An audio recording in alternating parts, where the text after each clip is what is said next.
Hello everyone, welcome to Study Shortcuts. Here study becomes easier।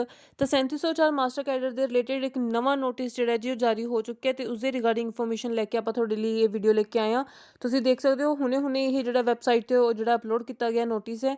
ਇਹ notice ਵਿੱਚ ਕੀ ਕਿਹਾ ਗਿਆ ਕਿ ਜਿਹੜੇ ਕੈਂਡੀਡੇਟਸ ਨੂੰ ਸੈਕਿੰਡ ਲਿਸਟ ਦੇ ਅਕੋਰਡਿੰਗ ਸਕਰੂਟਨੀ ਲਈ 2 ਮਾਰਚ ਤੇ 3 ਮਾਰਚ ਨੂੰ ਬੁਲਾਇਆ ਗਿਆ ਸੀ, ਇਹਨਾਂ ਮਿਤੀਆਂ ਤੇ 2 ਮਾਰਚ ਤੇ 3 ਮਾਰਚ ਨੂੰ ਗੈਰ ਹਾਜ਼ਰ ਹੋਏ ਉਮੀਦਵਾਰਾਂ ਨੂੰ ਹੀ ਕੇਵਲ ਮਿਤੀ 4 ਮਾਰਚ 2021 ਨੂੰ ਦੁਬਾਰਾ ਮੌਕਾ ਦਿੱਤਾ ਜਾਂਦਾ ਹੈ। ਤਾਂ ਸੈਕਿੰਡ ਲਿਸਟ ਦੇ ਵਿੱਚ ਜਿਹੜੇ 2 ਮਾਰਚ ਤੇ 3 ਮਾਰਚ ਨੂੰ ਬੁਲਾਏ ਗਏ ਸੀਗੇ ਜੀ, ਉਹਨਾਂ ਦੇ ਵਿੱਚ ਅਗਰ ਕੋਈ ਗੈਰ ਹਾਜ਼ਰ ਹੈ ਤਾਂ ਉਹਨਾਂ ਨੂੰ ਇੱਕ ਆਖਰੀ ਮੌਕਾ ਜਿਹੜਾ ਦਿੱਤਾ ਜਾਂਦਾ ਹੈ। 4 ਮਾਰਚ ਨੂੰ ਉਹਨਾਂ ਨੂੰ ਦੁਬਾਰਾ ਜਿਹੜਾ ਸਕਰੂਟਨੀ ਲਈ ਬੁਲਾਇਆ ਗਿਆ। ਸਕਰੂਟਨੀ ਲਈ ਉਹਨਾਂ ਨੇ ਉਹੀ ਆਪਣੀ ਆਈਡੀ ਤੇ ਜਿਹੜੇ ਹੈਗੇ ਇਹ ਵਾਲੇ ਸਾਰੇ ਜਿਹੜੇ ਸਰਟੀਫਿਕੇਟਸ ਆ ਉਹ ਅਪਲੋਡ ਕਰਕੇ ਜਾਣੇ ਹਨ ਤੇ ਨਾਲ ਹੀ ਜਿਹੜੇ ਆਪਣੀ ਸਕਰੂਟਨੀ ਲਈ ਸਾਰੀ ਫਾਈਲ ਜਿਹੜੀ ਉਹਨਾਂ ਨੇ ਨਾਲ ਲੈ ਕੇ ਜਾਣੀ ਹੈ।